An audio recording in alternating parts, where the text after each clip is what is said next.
last night I found myself giving my Thanksgivings. I make it a practice to give my Thanksgivings morning and night. And just, they're not habitual Thanksgivings, they truly are just what is feeling in the moment. We have so many things to be thankful for and so many happenings in a day to be thankful for. And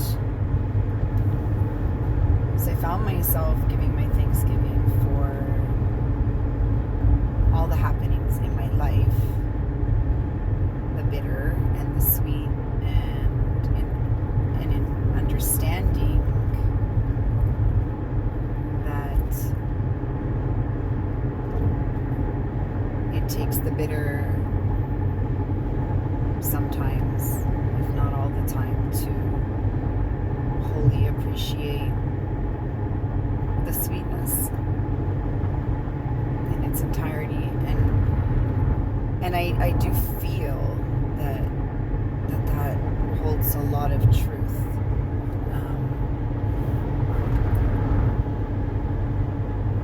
Though having said that, I feel that it is also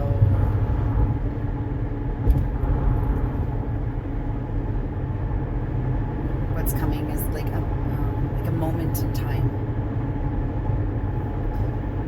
and it's needed to be believed and embodied, so meaning experienced, though I understand it to not be the way. And this is the beautiful thing about the medicine wheel and learning constantly, is that nothing is what it appears to be ever and always, and that as we continue to grow, not evolve, grow in our mental, physical, and spiritual body. So when we truly start to nourish our physical body and empty our mental body, and our spirit is ignited, for lack of better words,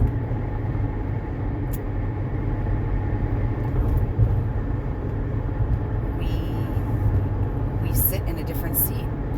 We sit in a different perspective, and a different understanding, and a different knowing, and that becomes our quote-unquote new way. And that's why everyone's truth is a truth. That's why no one's way is the way. It's simply your way, which is beautiful and imperfect the way it is. And this is also the teaching of the medicine wheel, and why we honor everyone in a circle, because everyone is in their truth. And so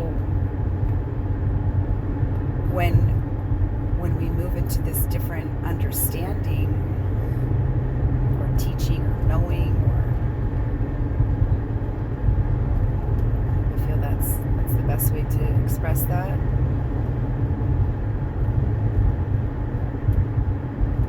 We're ready to step into living in bliss, for lack of better words, all the time. I feel that once we move through understanding the experience and the teaching of bitter and sweet, we definitely move through many experiences in our life, some more than others, for all different reasons, to truly understand that and learn and carry wisdoms. And I feel that from being in that seat, that to some extent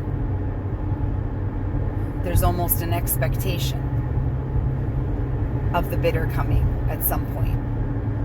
And yet, yes, absolutely embracing the sweetness as it is. Though, and I feel this also comes from the conceptual or idea that we live in a polar space, which it definitely presents to be for many. Though in breaking and moving past this into the next teaching or embodiment or our walk is to let go of the expectation of the bitter coming and understand that we are intended to live in bliss, in joy, in love, unconditional love, in ease, in nourishment, in completeness, in wholeness, laughter. This is our intended state of being. And it's not a matter of, it's dependent on how much bitter you've had, if you've earned this next quote unquote space in teaching or moment in teaching or on the medicine wheel. That's the best way I can describe it. It's more so an understanding of reaching a space in allowing every experience that we have to be bliss. And I feel that is a hard one for many to understand, to conceptualize. It carries a lot of questions with it that I don't necessarily feel are to be answered, as I feel it's an embodiment of that moment, of that understanding. It's sort of the same teaching that I share about moving through forgiveness. And once you move through forgiveness, the next step is forgetting. And I guess that when we get to that moment of forgetting, that there's no questions with it. It is just an embodiment to wholeness and understanding in its depth, in its core. And I feel that that's what living in bliss is. It's an embodiment at its core. It's a way of living.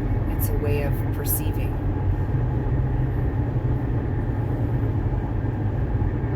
And so I feel that the messages that keep doing your work, to keep trusting, keep listening, keep loving you unconditionally, keep serving,